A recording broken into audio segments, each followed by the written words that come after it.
All right, so we left off last week on page 160, halfway down the page, second full paragraph.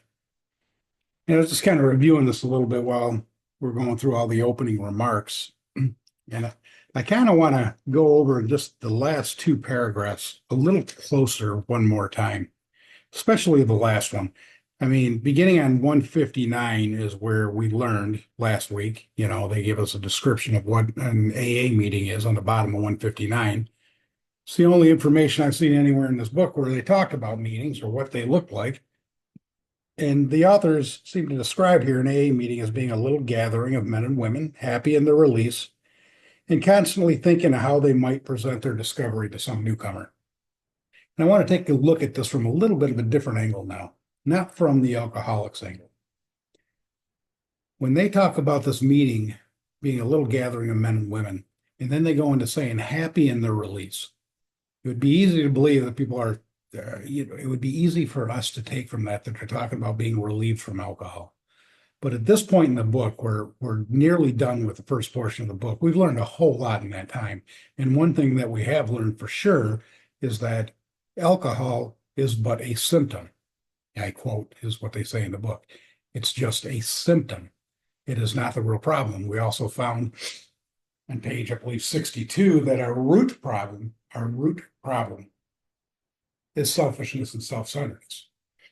That's the root of it. You take care of the selfishness, self-centeredness, they tell us, I think on 64, we take care of that problem, the spiritual problem, and the mental and physical problem will take care of itself.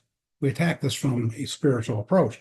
So when they're talking about it being happy in their release, they're happy in their release from the selfishness and self-centeredness.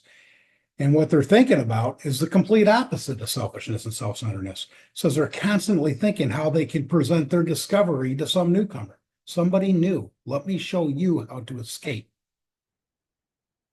On that note, that kind of makes the next couple of paragraphs a little easier to read. It goes on saying that in addition to the casual get-togethers, it became customary to set apart one night a week for a meeting to be attended by anyone or everyone interested in the spiritual way of life. We've talked about this before. These early meetings, the vast majority of these people were not alcoholics. This was all part of the Oxford group, and they were trying to practice this first century Christianity, real hardcore Christianity to the best of their ability. So it was open for anyone interested in the spiritual way of life. And it started back with, if you guys remember, 29, I think, somewhere around that page, we're reading about Roland Hazard. He's the one that found this Oxford group because he knew that he found out from Dr. Jung that the only chance that he had to save himself was to have this spiritual experience, is what was described to him by Dr. Jung, and said that it only happens every here and there, every once in a while throughout history. So very, very rare.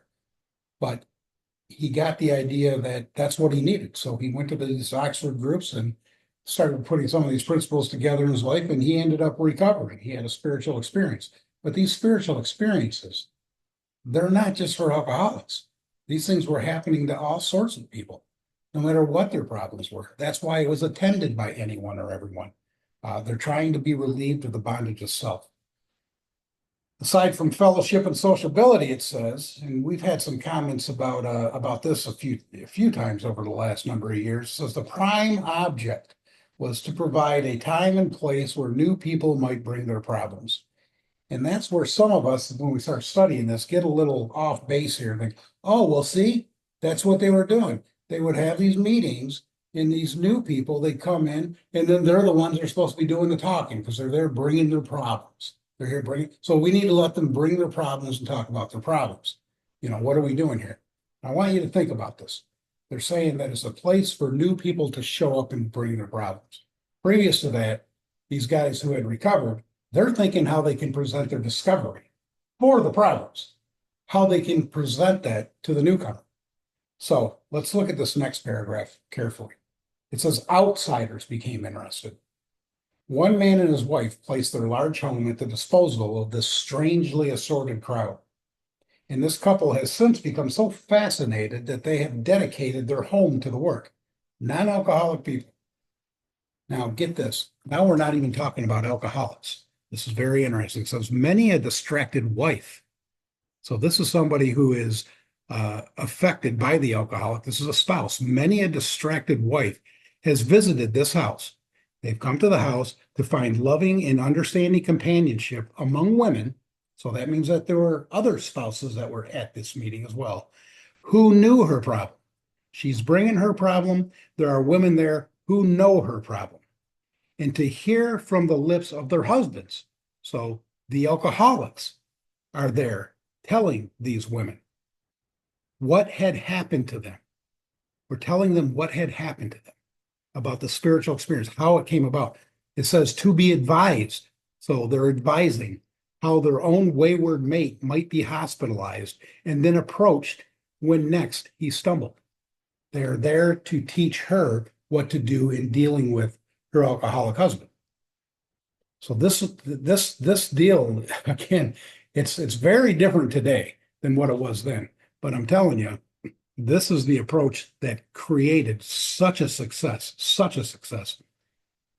And again, is why our meetings are open to anyone or everyone interested. You have a spouse, you have a parent, you got anybody that's even interested in learning something about alcoholism, whatever, have them come. I'm more than happy to have them. And you can see why right here. Anybody have any, well, you know what, I'll get into asking questions when we get done. I'm going to continue where we were last week. Now, it says, many a man, yet days from his hospital experience, has stepped over the threshold of that home into freedom. Many an alcoholic who entered there came away with an answer.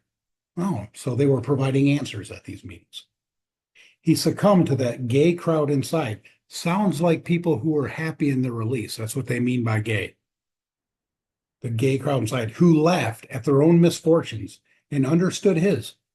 Impressed by those who had visited him in the hospital, looks like these alcoholic men and women who had recovered were visiting people in the hospital, he catapulted entirely when later, or capitulated entirely later, in an upper room of this house. He heard the story of some man whose experience closely tallied with his own.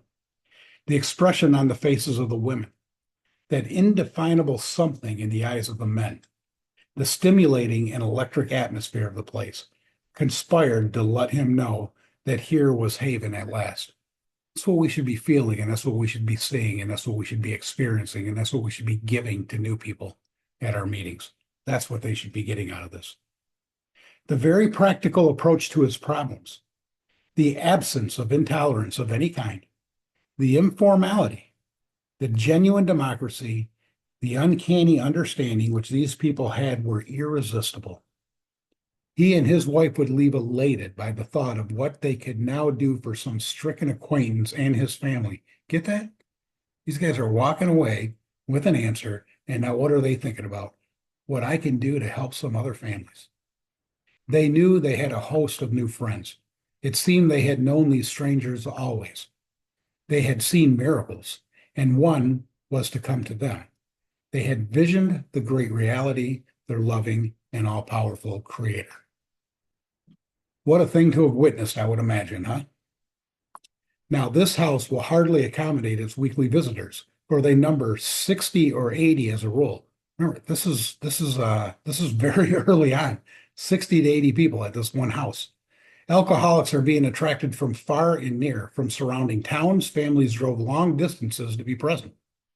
A community 30 miles away has 15 fellows of Alcoholics Anonymous. Being a large place, we think that someday its fellowship will number many hundreds. I imagine it has and some. Underline this now, because this is the next thing they talk about with AA meetings. That contradicts a lot of what we hear in some of contemporary AA meetings today. It says, but life among Alcoholics Anonymous is more than attending gatherings and visiting hospitals. It is more than going to meetings. Actually, we learned earlier that that's but a small part of our recovery. Cleaning up old scrapes, helping to settle family differences, explaining the disinherited son to his irate parents, lending money and securing jobs for each other when justified. These are everyday occurrences. This is working with other people. Nothing to do with going to meetings. This is the real deal. No one is too discredited or has sunk too low to be welcomed cordially if he means business. Social distinctions, petty rivalries, and jealousies, these are laughed out of countenance. Being wrecked in the same vessel, being restored and united under one God, with hearts and minds attuned to the welfare of others. The things which matter so much to some people no longer signify much to them. How could they? Under only slightly different conditions, the same thing is taking place in many Eastern cities. In one of these, there is a well-known hospital for the treatment of alcoholic and drug addiction. 6 years ago, one of our number was a patient there. Many of us have felt for the first time the presence and power of God within its walls. We are greatly indebted to the doctor in attendance there, for he, although it might prejudice his own work, has told us of his belief in ours. Now, obviously, as they're talking about Bill Wilson, they're talking about Dr. Silkworth. Every few days, this doctor suggests our approach to one of his patients. Get that? Every few days, new people are coming in from the doctor, hand selecting them. We've talked about that earlier. Understanding our work, he can do this with an eye on selecting those who are willing and those who are able to recover on a spiritual basis. Would underline that, because that's not only what the doctor does, that's what we do. We're trying to select those who are willing and those that are able to recover on a spiritual basis. Many of us former patients go there to help. Then in this Eastern city, there are informal meetings such as we have described to you, where you may now see scores of members. There are the same fast friendships. There's the same helpfulness to one another as you find among our Western friends. There is a good bit of travel between East and West. That's between Ohio and New York. And we foresee a great increase in this helpful interchange. Someday, we hope that every alcoholic who journeys will find a fellowship of Alcoholics Anonymous at his destination. I'd say we're pretty well there now. I think that any one of us, no matter where you live, in a matter of 2 to 3 hours from now, from just about any time during the day, and within probably 20 miles of you, there's definitely going to be at least one AA meeting going on. I mean, they're everywhere. We're everywhere. To some extent, this is already true. Some of us are salesmen and go about. Little clusters of 2s and 3s and 5s of us have sprung up in other communities through contact with our 2 larger centers. Those of us who travel drop in as often as we can. This practice enables us to lend a hand, at the same time avoiding certain alluring distractions on the road about which any traveling man can inform you. That practice of stopping in when they're traveling enables them to lend a hand. That can be good based on some of the stuff we were talking about last week. How a lot of these other meetings started to grow after this book was put out, and just started with a guy getting a hold of this book, read it to the best of his ability, studied it to the best of his ability, or recovered, and started doing things to create, a fellowship around him, and other meetings started popping up. Now, I can only imagine that if they're far away from the 3 main centers that the authors were working out of, they were probably doing some things differently, in some cases, maybe very differently. So them stopping in to lend a hand, see what they're doing, and making sure they're on target with the way this is supposed to go, I can guarantee you that had to have been one of the reasons they were going there. Thus we grow. Thus we grow. And so can you. Though you be but one man with this book in your hand, I would underline, we believe and hope it contains all you will need to begin. All you need to begin is this. All any newcomer that you encounter needs to begin is this book. Now, we know what you are thinking. You are saying to yourself, I'm jittery and alone. I couldn't do that. But you can. You forget that you have just now tapped a source of power much greater than yourself. To duplicate with such backing, what we have accomplished is only a matter of willingness, a matter of patience, and a matter of labor. That really leads into something we also discussed, I believe, last week about starting new meetings, right? You can't find a meeting that's doing this the way that we know it needs to be done. Instead of fighting these other groups, start your own meeting.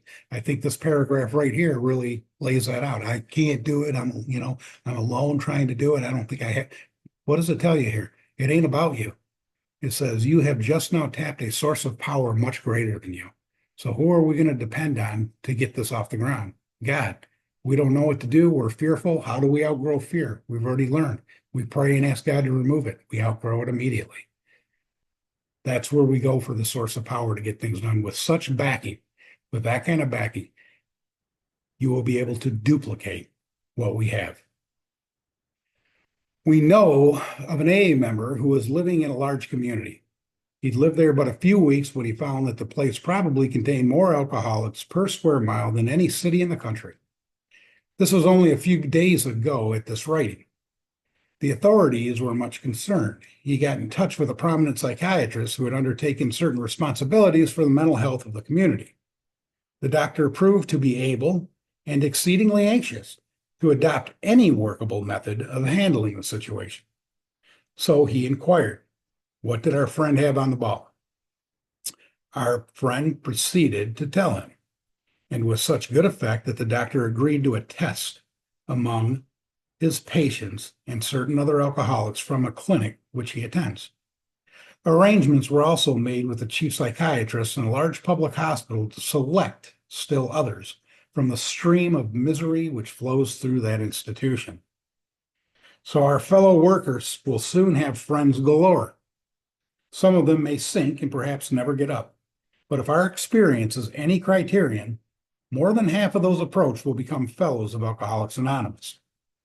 When a few men in this city have found themselves and have discovered the joy of helping others to face life again, there will be no stopping until everyone in that town has had the opportunity to recover. Doesn't mean they're going to recover, but they're going to have the opportunity. That's what we need to be providing at all of our meetings. At least, my God, show them what the solution is when they show up. None of this nonsense about 90 meetings in 90 days. Get a sponsor and call them every day. All the stuff that's not in here. All we need to do is teach him what's in here. Give him the opportunity. If we're not doing that, we're not giving them any opportunity as if it's the same as if there were no meetings around. Be exactly the same. So still you may say, but I will not have the benefit of contact with you who wrote this book. We cannot be sure. God will determine that. So you must remember that your real reliance is always upon him. Highlight, underline. Your real reliance is always upon him. Capital H. He will show you how to create the fellowship you crave. Highlight and underline. I mean, that summarizes all of it. God will show you how to create the fellowship that you crave. Our book is meant to be suggestive only. We realize we know only a little. God will constantly disclose more to you and to us. Ask him in your morning meditation what you can do each day for the man who is still sick. The answers will come if your own house is in order. Let's just recap that. Our book is meant to be suggestive only. Realize we only know a little. God will constantly disclose more to you and to us. Ask him. So we do the asking. He's going to disclose. Ask in your morning meditation, what can I do each day for the man who's sick? I mean, do we get this? Selfishness, self-centeredness is our problem. As soon as we get up in the morning, what are we supposed to be asking for? Not to give to me. What can I do for a man who is still sick? And the answers will come if your own house is in order. But obviously, you cannot transmit something you haven't got. So see to it that your relationship with him is right, and great events will come to pass for you and countless others. This is the great fact for us. Abandon yourself to God as you understand him. We do not surrender ourselves. We abandon ourselves. Admit your faults to him and to your fellows. Clear away the wreckage of your past. Give freely of what you find and join us. We shall be with you in the fellowship of the Spirit, and you will surely meet some of us as you trudge the road of happy destiny. May God bless you and keep you until then.